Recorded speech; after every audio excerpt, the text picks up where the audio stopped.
GHMC రాజకీయం వేడెక్కింది. మేయర్పై అవిశ్వాస తీర్మానానికి కౌంట్ డౌన్ సిద్ధమైంది. రేపటికి బల్దియా పాలక మండలికి 4 ఏళ్లు పూర్తవుతుంది. ఫిబ్రవరి 11 తర్వాత ఏ క్షణమైనా మేయర్, డిప్యూటీ మేయర్పై అవిశ్వాసం పెట్టనున్నారు. అటు బీజేపీ రాష్ట్ర అధ్యక్షుడు కిషన్ రెడ్డితో బీజేపీ కార్పొరేటర్లు సమావేశమయ్యారు. 2 రోజుల్లో కేటీఆర్ తో బీఆర్ఎస్ కార్పొరేటర్ల సమావేశం కానున్నారు. మేయర్ విజయలక్ష్మిపై అవిశ్వాసానికి బీఆర్ఎస్ కార్పొరేటర్లు పట్టుబడుతున్నారు. బీజేపీ, బీఆర్ఎస్ కార్పొరేటర్ల సమావేశాలతో కాంగ్రెస్ అలర్ట్ అయింది. ఎల్లుండి మేయర్ తో కాంగ్రెస్ కార్పొరేటర్ల సమావేశం కానున్నారు. అవిశ్వాస తీర్మానంలో అనుసరించాల్సిన వ్యూహంపై చర్చించే అవకాశం ఉంది.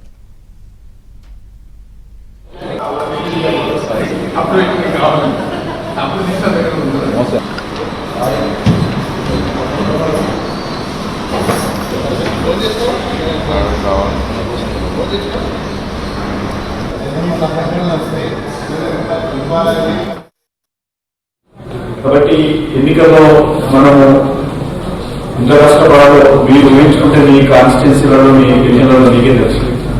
కాబట్టి చాలా కష్టపడాల్సి ఉంటుంది మనం. ఎందుకంటే మరి దానికోసం మంచి కమిటీ ఉంటే మీరు సాధ్యమైనంత వరకు నేను కార్పొరేటర్స్ కానీ జిల్లా అధ్యక్షులను కలిగితే ప్రతి బూత్ లో 2 బూత్లో ఒక పదాధికారి లోపల ఉండేటట్టు వర్కౌట్ చేయండి. అందరూ ఒకే బూత్ లో నుంచి ఎక్కువ మంది పదాధికారులు కాకుండా మోర్చాల నుంచి కానీ ఇతర ప్రతి బూత్ నుంచి ఒకరు వచ్చే విధంగా వర్కౌట్ చేస్తే మీకు ఈజీ అవుతుంది.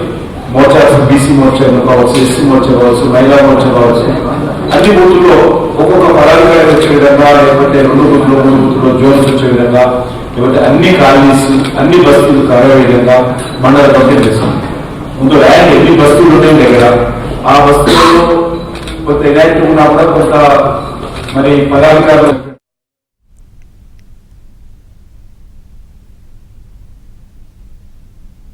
మరిన్ని వివరాలు అందించేందుకు మా ప్రతినిధి నుమాన్ లైవ్ ద్వారా సిద్ధంగా ఉన్నారు. నుమాన్, ఏ పార్టీ సంబంధించిన కార్పొరేటర్లు ఆ పార్టీ నాయకులతో సమావేశం అవుతున్న పరిస్థితులు అయితే కనిపిస్తుంది. ఏం జరుగుతుంది జీహెచ్ఎంసీలో? శంకరి, జీహెచ్ఎంసీ రాజకీయం రసవత్తరంగా మారిందని చెప్పొచ్చు. రేపటితో జీహెచ్ఎంసీ ప్రస్తుత పాలక మండలి 4 ఏళ్లు పూర్తి చేసుకుంటుంది. సో ఈ నేపథ్యంలో మేయర్, డిప్యూటీ మేయర్ పై అవిశ్వాస తీర్మానానికి కౌంట్ డౌన్ మొదలైందని చెప్పవచ్చు. సో ఈ నేపథ్యంలో ఇప్పటికీ ఇటు బీజేపీ కార్పొరేటర్లతో కిషన్ రెడ్డి కూడా సమావేశాన్ని నిర్వహించారు. స్టాండింగ్ కమిటీ ఎన్నికలు, దాంతోపాటు ఇటు అవిశ్వాస తీర్మానం మీద అనుసరించాల్సినటువంటి వ్యూహం, దాంతోపాటు ఒకవైపు బీఆర్ఎస్ కనుక అవిశ్వాస తీర్మానం పెడితే కనుక తప్పకుండా బీజేపీ కూడా పెట్టే విధంగా కూడా ఒకంత ఆలోచనలు చేస్తున్నట్లు కూడా తెలుస్తుంది. మరోవైపు ఎల్లుండి కేటీఆర్ కూడా సిటీ కార్పొరేటర్లతో సమావేశాన్ని నిర్వహించినారు. దాని తర్వాత ఇటు మేయర్, డిప్యూటీ మేయర్ కూడా కాంగ్రెస్ కార్పొరేటర్లతో కూడా సమావేశాన్ని నిర్వహిస్తున్నటువంటి పరిస్థితి. అంటే బ్యాక్ టు బ్యాక్ ఇటు 3 పార్టీలకు సంబంధించినటువంటి కార్పొరేటర్లు సమావేశాన్ని అయితే నిర్వహిస్తున్నారు. జీహెచ్ఎంసీ యాక్ట్ ప్రకారము 4 ఏళ్లు పూర్తి చేసుకున్న తర్వాత ఏ క్షణమైనా కూడా ఇటు అవిశ్వాస తీర్మానం పెట్టడానికి అవకాశం ఉంటుంది. సో కాబట్టి ఇటు పార్టీ మారినటువంటి mayor Vijayalakshmi, deputy mayor Mothe Srilatha Shobhan Reddy మీద ఎట్టి పరిస్థితుల్లో అవిశ్వాస తీర్మానం పెట్టి తీరాల్సిందే అంటున్నారు ఇటు బీఆర్ఎస్ కార్పొరేటర్లు. సో అందుకు సంబంధించి ఇటు బీఆర్ఎస్ కార్పొరేటర్లు కూడా ఇప్పటికే ఇటు కౌన్సిల్ సమావేశాల్లో కూడా అది లేవనెత్తారు. సో ఎట్టి పరిస్థితుల్లో 4 ఏళ్లు పూర్తయిన తర్వాత తప్పకుండా ఏదైతే తమ బలాన్ని బట్టి తప్పకుండా అవిశ్వాస తీర్మానం పెట్టి తీరుతామంటూ కూడా చెప్తున్నటువంటి పరిస్థితి. సో ఈ నేపథ్యంలో అవిశ్వాస తీర్మానం మీద మాత్రము ఇటు జోరుగా ప్రచారం జరుగుతుంది. సో 3 పార్టీలు కూడా బ్యాక్ టు బ్యాక్ సమావేశాలు నిర్వహిస్తున్నటువంటి నేపథ్యంలో సో ఇటు బలాలు కూడా ప్రదర్శిస్తున్నటువంటి పరిస్థితి కూడా మనకు కనిపిస్తుంది చెప్పొచ్చు. జీహెచ్ఎంసీలో మొత్తం కూడా దాదాపు 150 కార్పొరేటర్లు ఉండగా ప్రస్తుతము అందులో 4 ఖాళీ అయ్యాయి, 2 మరణించగా 2 ఎమ్మెల్యేలుగా ఎన్నికయ్యారు. ప్రస్తుతం జీహెచ్ఎంసీలో 146 మంది కార్పొరేటర్లు ఉన్నారు.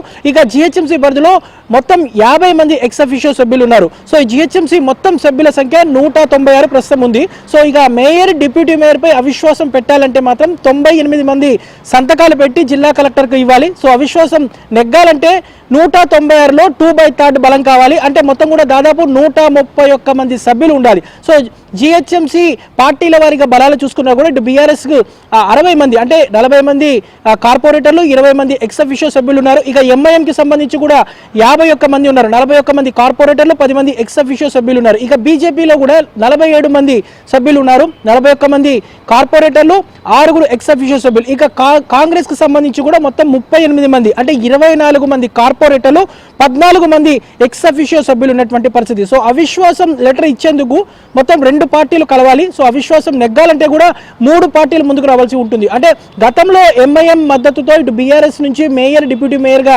ఎన్నికయ్యారు. సో రాష్ట్రంలో కాంగ్రెస్ అధికారంలోకి వచ్చిన తర్వాత కారు దిగి కాంగ్రెస్ గూటికి చేరారు మేయర్ డిప్యూటీ మేయర్. సో ప్రస్తుతం కాంగ్రెస్ కు ఎంఐఎం కూడా దగ్గరైనటువంటి పరిస్థితుల్లో సో ఇక ఎంఐఎం మద్దతు కాంగ్రెస్ కే ఉంటుందనే ప్రచారం కూడా జరుగుతుంది. సో ఇక బీఆర్ఎస్ బీజేపీ రెండూ కలిసి మరి అవిశ్వాస తీర్మానానికి ముందుకు వస్తాయా ఏంటనేది మాత్రం ఒకంత చర్చనీయాంశంగా మారింది. ప్రస్తుతం ఏదైతే కార్పొరేటర్లతో జరిగినటువంటి సమావేశాల్లో కూడా కిషన్ రెడ్డి ప్రధానంగా తీసుకువెళ్లారు. ఒకవేళ బీఆర్ఎస్ కనుక అవిశ్వాస తీర్మానం పెడితే తప్పకుండా తాము కూడా అవిశ్వాసం తీర్మానం పెట్టడానికి ముందుకు ఉండాలంటూ కూడా ఇప్పటికే కార్పొరేటర్లకు కిషన్ రెడ్డి కూడా సూచనలు చేసినట్లు తెలుస్తుంది. ఎందుకంటే ఇటు బీజేపీ అదేవిధంగా బీఆర్ఎస్ రెండు అవిశ్వాస తీర్మానాలు పెడితే కనుక తప్పకుండా అవిశ్వాసము నెగ్గేటటువంటి అవకాశం కూడా కొంతమేర ఉంది. సో ఈ తంతంతా జరగడానికి కూడా దాదాపు ఇంకొక నెల నుంచి 2 నెలల వరకు సమయం పట్టేటువంటి అవకాశం ఉంది.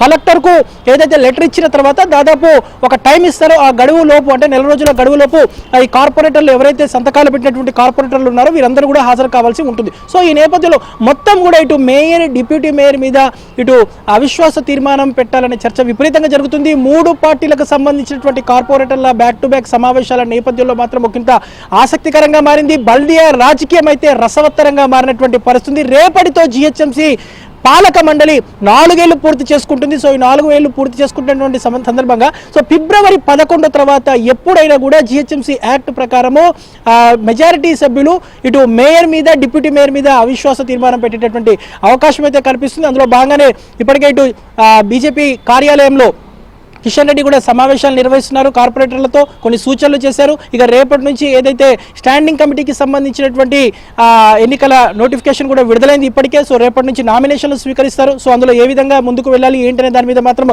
మరోసారి బీజేపీ రాష్ట్ర అధ్యక్షుడు కిషన్ రెడ్డి కార్పొరేటర్లతో సమావేశాన్ని నిర్వహించేటటువంటి అవకాశం ఉంది. ఎల్లుండి కేటీఆర్ కూడా సమావేశాలు నిర్వహిస్తున్నారు. దాని తర్వాత ఇటు city incharge minister Ponnam Prabhakar mayor కూడా ప్రస్తుతము ఉన్నటువంటి కార్పొరేటర్లతో సమావేశాన్ని నిర్వహించి ఒకవేళ కనుక మేయర్ మీద డిప్యూటీ మేయర్ మీద అవిశ్వాస తీర్మానం పెడితే కనుక ఏ విధంగా ముందుకు వెళ్ళాలి ఏంటనే దాని మీద మాత్రం ప్రత్యేకంగా వ్యూహరచనలు చేస్తున్నటువంటి పరిస్థితి మనకు కనిపిస్తుందని చెప్పొచ్చు. మొత్తానికైతే ఇటు బల్దియా రాజకీయం మాత్రము రసవత్తరంగా కొనసాగుతున్నటువంటి పరిస్థితి ఉందని చెప్పవచ్చు. Shankari, port studio. Right, thank you Numan.